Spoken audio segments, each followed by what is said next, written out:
नमस्कार दोस्तों, जय श्री कृष्ण। मैं लवीना, आप सबका मेरे YouTube चैनल पर स्वागत है। Welcome to my YouTube channel. तो चलिए आज की नई कहानी शुरू करते हैं। आज की कहानी है सांझ।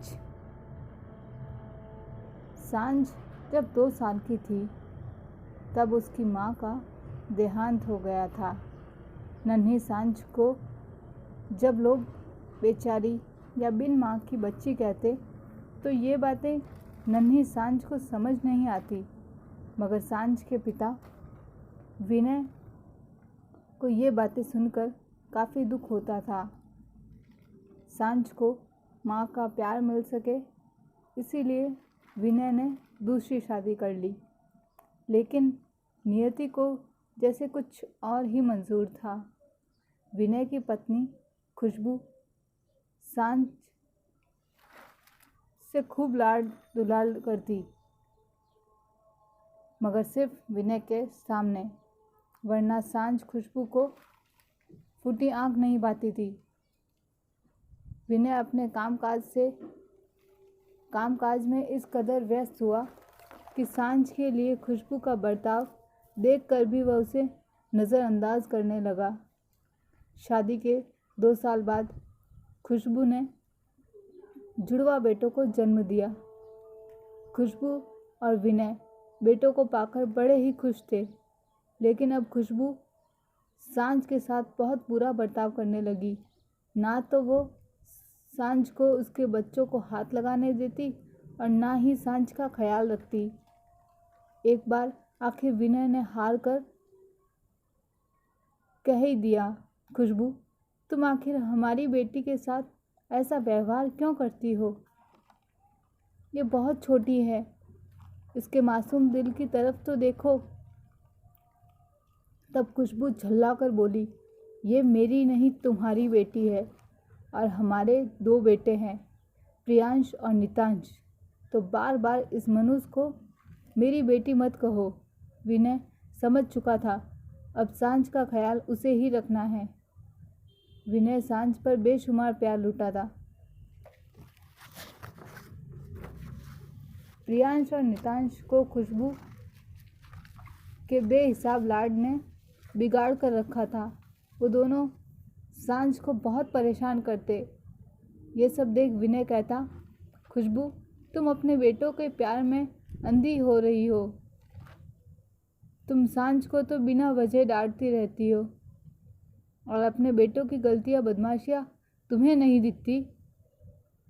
देखो विनय, ये बेटे मेरे हैं, तुम्हारे तो कुछ नहीं लगते हैं ना, तो मैं इन्हें बिगाड़ूं सुधारूं इसे तुम्हें कोई मतलब नहीं। खुशबू गुस्से में बोली, देखना ये पुत्र मोह का नतीजा तुम्हें भुगतना पड़ेगा। विनय ने दया भाव से खुशबू से कहा। एक दिन सांझ अपनी गुड़िया के साथ बरामदे में खेल रही थी। तभी प्रियांश और नितांश उसे परेशान करने आ गए और उसकी गुड़िया छीन ली और छीना झपटी में बरामदे में रखा फ्लावर वाश टूट गया।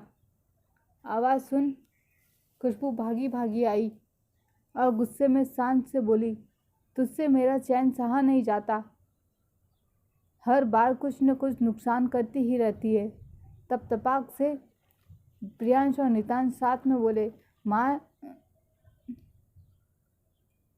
इसने फ्लावर वाश तोड़ दिया, इसीलिए तोड़ा। हाँ मैं जानती हूँ ना, यह है ही ऐसी, हर बार मेरा कुछ न कुछ नुकसान करती रहती है। सांझ रोते रोते बोली, माँ ये मैंने नहीं तोड़ा। लेकिन खुशबू को सांझ पर ज़रा भी दया नहीं आई। अब तो ऐसा कई बार होता। प्रियांश और नितांश अपनी हर गलती का ठीकरा सांझ के सर पर फोड़ देते और खुशबू हर बार बस प्रियांश और नितांश का ही साथ देती। समय बीतता रहा। सांझ अपनी कॉलेज की पढ़ाई पूरी कर चुकी थी और प्रियांश और नितांश भी विदेश से पढ़ाई पूरी कर विनय के बिजनेस में हाथ बटा रहे थे। सांझ का सपना था सिंगर बनने का। वह कॉलेज के कई प्रोग्राम में गाना गाया करती, मगर कॉलेज के बाद उसे समझ नहीं आ रहा था कि वो अपने सपने को साकार कैसे करे। उधर प्रियांश और नितांश को शराब की लत लग चुकी थी, लेकिन फिर भी बेटों के प्यार में अंधी खुशबू उनका साथ देती रही।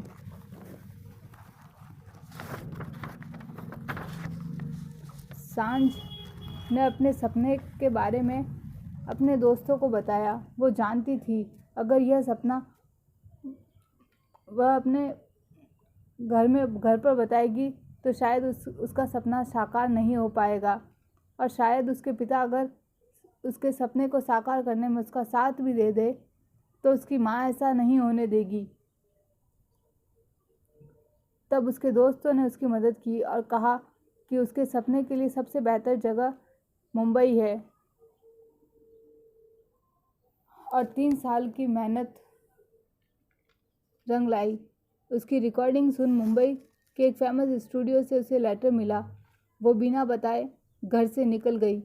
शायद सांझ ने अपनी ज़िंदगी का पहला कठोर कदम लिया था।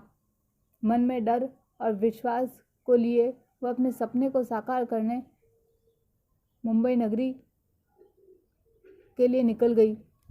घर में सांझ को ना देखकर खुशबू विनय से बोली, मुंह काला कर गई तुम्हारी लाडली, भाग गई ना किसी के साथ। विनय की खामोशी खुशबू को जवाब ना दे पाई, लेकिन उसके मन में एक भरोसा था कि उसकी बेटी कुछ भी गलत नहीं कर सकती।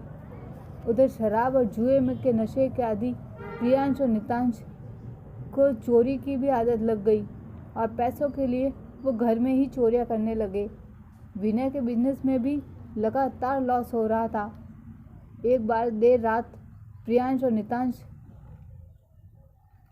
घर आए।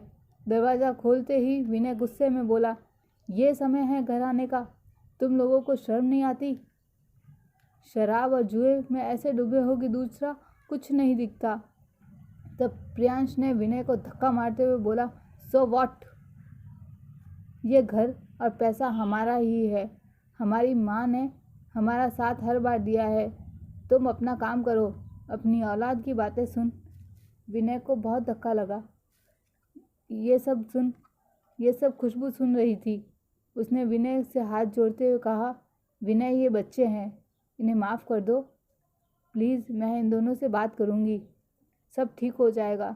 विनय बोला, नहीं नहीं खुशबू, तुम्हारी परवरिश तो बहुत बढ़िया है। ये जो बेटे बाप को बेइज्जत करते हैं और तुम तो इनके साथ हो ही। कोई बात नहीं, मैं ठीक हूँ, मेरी चिंता तुम मत करो। तुम तो अपनी बारी का इंतज़ार करो बस। ये तो तुम्हें मुझसे भी ज़्यादा बेइज्जत करेंगे और तुम्हें बेइज्जत होना पड़ेगा, तैयार रहना। ये कहकर विनय अपने कमरे में चला गया। कुछ दिन बाद विनय के घर एक लेटर आता है। ये क्या है? विनय खुशबू से पूछती है। इनविटेशन लेटर है, किसी कॉन्सर्ट का। विनय बोला, कॉन्सर्ट? मगर कहाँ, किसने भेजा? खुशबू बोली, मुंबई में है, किसी संध्या ने भेजा है और हम स्पेशल गेस्ट है। विनय बोला, तो हमें चलना चाहिए, देखते हैं आखिर ये संध्या कौन है। खुशबू बोली, कहीं सांझ तो नहीं? विनय ने आश्चर्य से बोला, क्या विनय, किसका नाम ले रहे हो? वो सांझ, उसने तो मुड़कर तक नहीं देखा। कोई और ही होगी। खुशबू बोली, चलो ठीक है, चलते हैं, विनय ने कहा। दूसरे दिन दोनों शाम तक कॉन्सर्ट में पहुंच गए। लाइटों और डेकोरेशन से सजा हॉल देखकर खुशबू बोली, लगता है कोई बड़ी सेलिब्रिटी है। तब एक आदमी विनय और खुशबू के पास आया और बोला, सर, आप विनय जी हैं ना? हाँ, मैं ही विनय हूँ, विनय बोला। तब वह आदमी विनय और खुशबू को उनकी सीट पर ले गया। लोगों की भीड़ संध्या संध्या कहकर चिल्ला रही थी। तब स्टेज पर साड़ी में एक लड़की आती है और पूरा हॉल उसके नाम से गूंज उठता है।